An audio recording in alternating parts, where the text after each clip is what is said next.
Hello students, welcome to my YouTube channel English Classes by Sanjeev Shukla. Boys, today's topic is very important. It is important for any student, any learner who wants to learn English well. In this chapter, you are going to get yourself acquainted with some terms. Some of them you already know, and some you will find new. So, boys, these terms are supposed to be known by you, not only their definition, but also how they are used in grammar, in sentence making. You should know each grammatical term distinctively. Distinctly. So, boys, this is one of the most important in grammar lectures. You should watch very carefully and note down all the definitions. You are supposed to know all these terms very well. Okay, boys. So let us move to the next phase. So first is letter. Early in the topmost part, you will see letter L-E-T-T या अक्षर. हिंदी भाषा के अक्षर को अंग्रेजी भाषा में letter कहते हैं. अंग्रेजी भाषा में 26 लेटर्स हैं. लेटर्स को दो समूह में विभाजित किए जा सकते हैं. Okay, so in English alphabet there are 26 letters. Okay, these letters can be divided into two groups. One is vowels, स्वर. जिन लेटर्स का उच्चारण किसी अन्य वर्ण की सहायता के बिना किया जा सकता है वॉबल्स कहलाते हैं. अंग्रेजी में 5 हैं. कौन कौन से? A, E, I, O, U. Okay, so this is the division of letters. Letters can be categorized into two. One is vowels, second one is consonants. Consonants, व्यंजन. Second one is consonant, व्यंजन. उपयुक्त 5 वॉबल्स को छोड़कर बचे हुए 21 letters को consonants कहते हैं. इनका उच्चारण वॉयल्स की भांति वॉयल्स के बिना नहीं किया जा सकता है. Okay, so there are 26 letters in all and 5 are vowels. Remaining 21 letters are consonants. यहाँ पे नोट देखिएगा. बाय W और बाई दो ऐसे लेटर्स हैं जो प्रयोग के अनुसार वॉवेल और कॉन्सोनेंट दोनों ही रूप में इस्तेमाल होते हैं. Next comes words. वर्ड्स, शब्द. मुंह से निकली हुई वह ध्वनि, वह साउंड जिसका कुछ अर्थ होता है, वर्ड कहलाती है. वर्ड का गठन एक या एक से अधिक लेटर्स को आपस में मिलाकर होता है. ओके, सो ये डेफिनेशन हो गई आपकी वर्ड्स की.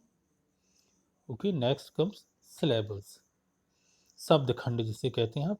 किसी वर्ड का उच्चारण करने में उस वर्ड का जितना भाग एक बार में बोला जाता है उसे सिलेबल कहते हैं. एक वर्ड में प्रायः एक या एक से अधिक सिलेबल हो सकते हैं. फॉर एग्जाम्पल, यहाँ पे आप लोग देखिएगा क्या दिया गया है. एक सिलेबल वाले शब्द कौन है? आई, मी, गो.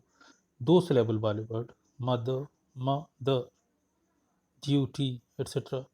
दो से अधिक वाले ब्यूटीफुल और डेमोक्रेसी, आउटस्टैंडिंग. तो ये सिलेबल है. ट्राई सिलेबिक वर्ड है. मोनोसिलेबल हो सकता है, डाई हो सकता है और ट्राई हो सकता है. आगे देखते हैं हम लोग. सेंटेंस. Now comes sentence.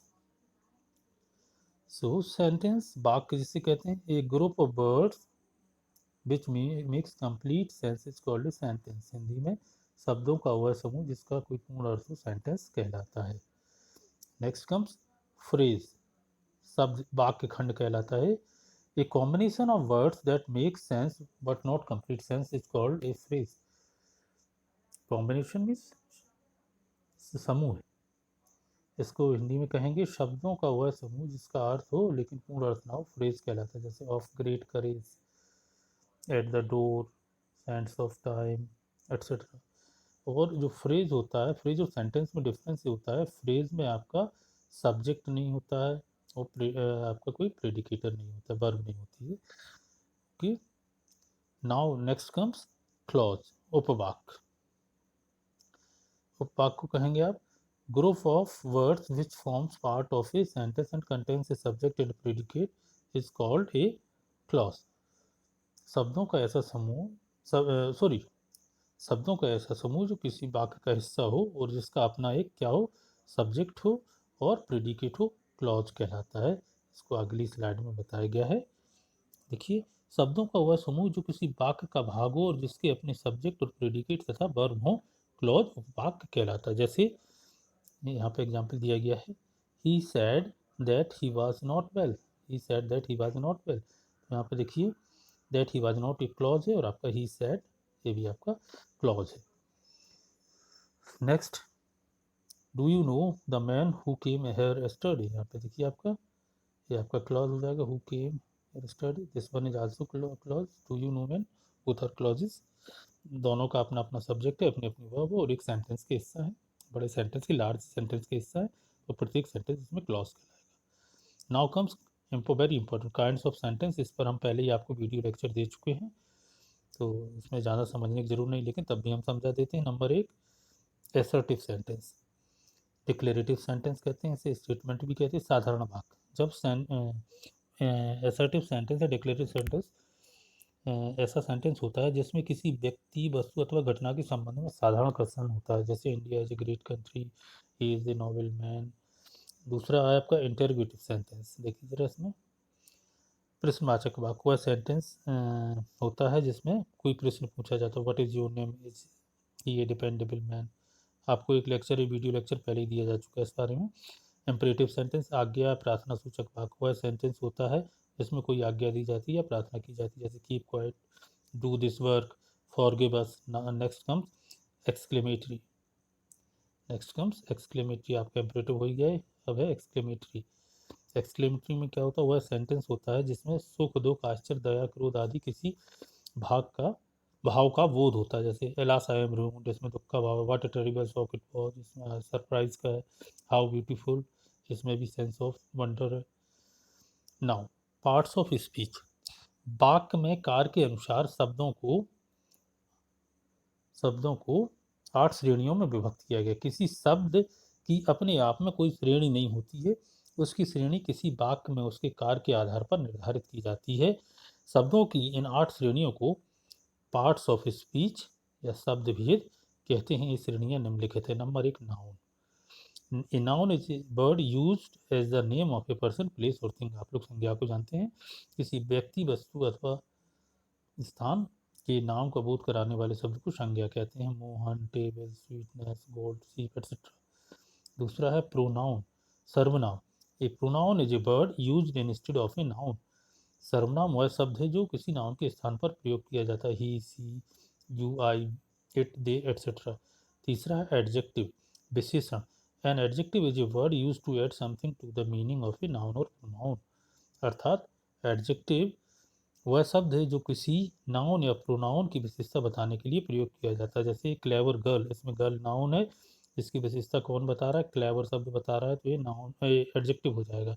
इसी प्रकार ये ट्रेन क्या है, कोई वस्तु है, इसको आप फास्ट, इसमें विशेषता बता रहा है, एडजेक्टिव हो जाएगा। लेबर, इसमें मच आपका एडजेक्टिव हो जाएगा। बनाना, टू, एडजेक्टिव हो जाएगा। तो एडजेक्टिव हो गया है। अब आता है बेटा फोर्थ आता है, फोर्थ आएगा आपका वर्ब, क्रिया। A verb is a word use to say something about some person, place और थिंग। वह शब्द है जिससे किसी व्यक्ति, स्थान अथवा वस्तु के संबंध में कुछ करने, बताने अथवा होने का बोध होता है। सी वेंट टू स्कूल, इसमें वेंट हो गया वर्ब। एज हो गया दूसरे वाक्य में, Kanpur is an industrial town, is honest, इसमें एज हो गया। ये बेटा आप ध्यान दीजिएगा, वर्ब सबसे मोस्ट इंपॉर्टेंट पार्ट है। Without it you can not make a sentence. इसके बिना आप कोई वाक्य नहीं बना सकते हैं, तो आप लोग वर्ब पे सबसे ज़्यादा ध्यान दीजिएगा। नेक्स्ट कम्स एडजेक्टिव, एडवर्ब, क्रिया विशेषण। An adverb is a word use to add something to the meaning of a verb, adjective, another adverb. क्रिया विशेषण वह शब्द है जो किसी वर्ब, एडजेक्टिव अथवा किसी दूसरे एडवर्ब की विशेषता को बताता है। ही वर्कड कंटिन्यूसली, यहाँ पे जो वर्ब है उसकी विशेषता कंटिन्यूसली बता रहा है, इसलिए एडजेक्टिव हुआ, सॉरी एडवर्ब हुआ। केम सडनली, सडनली यहाँ पे आपको जुड़ा हुआ है वर्ब से, इसलिए भी एडवर्ब हुआ। देखिए यहाँ पे वेरी स्लो, जो स्लो शब्द एडजेक्टिव, उसकी विशेषता वेरी बता रहा है तो एडवर्ब हुआ। यहाँ पे क्विकली, ये आपका क्या है, एडवर्ब है, इसकी विशेषता वेरी बता रहा तो ये भी एडवर्ब हुआ। नेक्स्ट देखते हैं हम लोग preposition. Preposition, oh sorry, preposition संबंध सूचक अव्यय। A preposition is a word used with a noun और pronoun to show how the person और thing denoted by the noun और pronoun stands in relation to something else. Preposition वह शब्द है जो किसी नाउन अथवा प्रोनाउन के साथ प्रयुक्त होकर उसका संबंध किसी अन्य वस्तु व्यक्ति के साथ कराता है। एग्जाम्पल, अंडर द ट्री, जैसे Mohan is standing under the tree, यहाँ पे मोहन और जो ट्री है उसके बीच में संबंध स्थापित कौन करा रहा है, उसकी एक दूसरे की रिलेटिव पोजीशन कौन बता रहा है, अंडर शब्द, तो ये क्या कहलाएगा, प्रपोजिशन। इसी प्रकार इन द हाउस, इन शब्द यहाँ पे दिया गया है, तो इन आपका इन द हाउस, जैसे Mohan is in the house, Mohan का पोजीशन बता रहा है, यहाँ पे हाउस और मोहन के बीच में रिलेशनशिप दिखा रहा है, किस तरीके के एक दूसरे के प्रति हैं, तो इन यहाँ पे हो जाएगा बाई कर्टसी। इसी प्रकार बाई हो गया, एट द टेबल ये भी हो गया, ये आपका सारे प्रपोजिशन हैं। नेक्स्ट आपका कम्स कंजंक्शन, समुच्चय बोधक अव्यय। ये conjunction is a word which is use to join words, phrases, clauses, sentences to one another. Conjunction समुच्चय बोधक अव्यय वह शब्द है जो शब्दों, मुहावरों, वाक्यांशों अथवा वाक्यों को एक दूसरे के साथ जोड़ने के लिए प्रयोग किया जाता है। नंबर 1 देखिए, यहाँ पे एग्जाम्पल दिया गया, गीता एंड सीता, यहाँ पे दो नाउन्स को जोड़ा गया है।